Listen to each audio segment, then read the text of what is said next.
नमस्कार।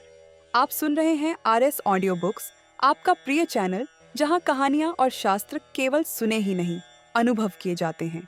तो हेडफोन लगाइए, आंखें बंद कीजिए और इस यात्रा पर हमारे साथ चलिए, जहां हम आपको प्राचीन भारत के अद्भुत ज्ञान से परिचित करवाएंगे।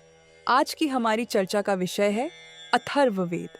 अगर आप सोच रहे हैं कि यह वेद बाकी 3 वेदों से अलग कैसे है, तो इस रहस्य को जानने के लिए हमारे साथ अंत तक बने रहिए। अथर्ववेद 4 वेदों में से चौथा वेद है। इसे अथर्वांगिरस भी कहा जाता है, क्योंकि इसे आर्ष्य, अथर्वा और अंगिरा ने रचा था। जहाँ ऋग्वेद हमें प्रार्थना और यज्ञ का ज्ञान देता है, सामवेद हमें संगीत और भक्ति का रास्ता दिखाता है और यजुर्वेद हमें यज्ञ की प्रक्रिया सिखाता है, वहीं अथर्ववेद हमें जीवन के व्यावहारिक और सामाजिक पहलुओं का ज्ञान प्रदान करता है। इस वेद में 20 कांड, खंड, 730 सूक्त, अध्याय और 6000 से अधिक मंत्र हैं।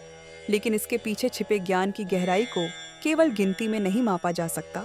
अथर्ववेद का ज्ञान जीवन के हर पहलू को छूता है, चाहे वह स्वास्थ्य हो, वास्तु हो, चिकित्सा हो या समाज में शांति और समृद्धि बनाए रखने का मार्ग हो।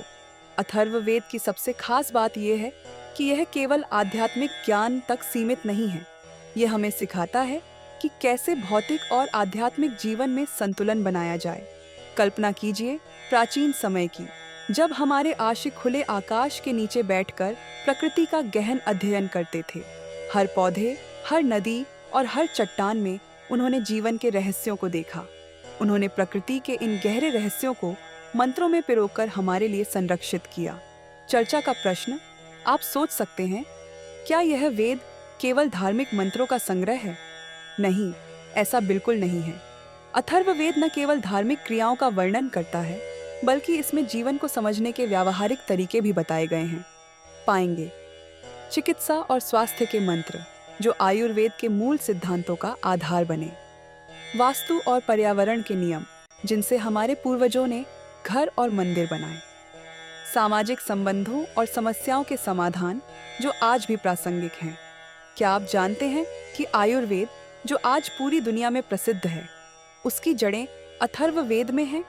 इसमें कई ऐसे मंत्र हैं जो शरीर और मन को स्वस्थ रखने के उपाय बताते हैं। यहाँ एक दिलचस्प मंत्र का उल्लेख है। जड़ी बूटियाँ केवल भोजन या औषधि नहीं हैं, वे जीवन का सार हैं।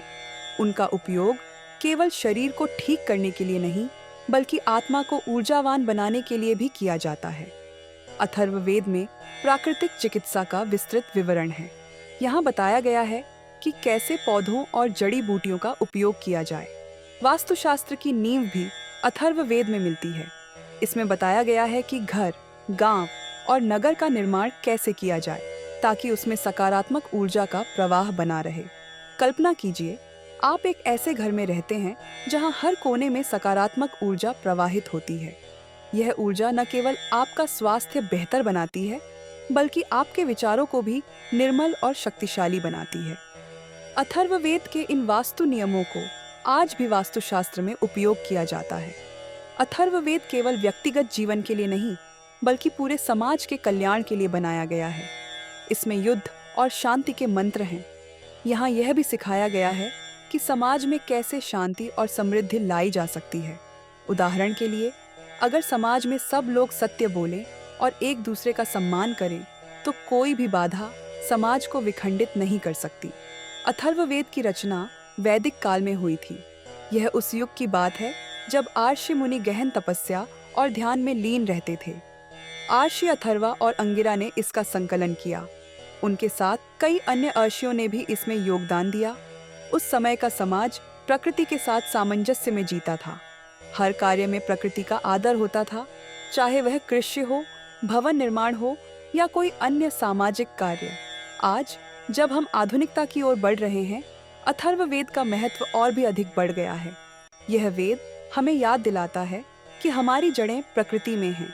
क्या आप जानते हैं कि आधुनिक विज्ञान भी अथर्ववेद के कई सिद्धांतों को मान्यता देता है, जैसे पर्यावरण संरक्षण, योग और आयुर्वेद के सिद्धांत। अथर्ववेद का सबसे बड़ा संदेश यही है, आध्यात्मिक और भौतिक जीवन में संतुलन बनाएं।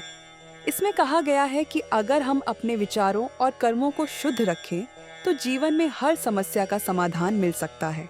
अगर आप अथर्ववेद के इन मंत्रों और उनके गहरे अर्थों को और भी विस्तार से जानना चाहते हैं, तो हमारे चैनल RS ऑडियो बुक्स को सब्सक्राइब करें।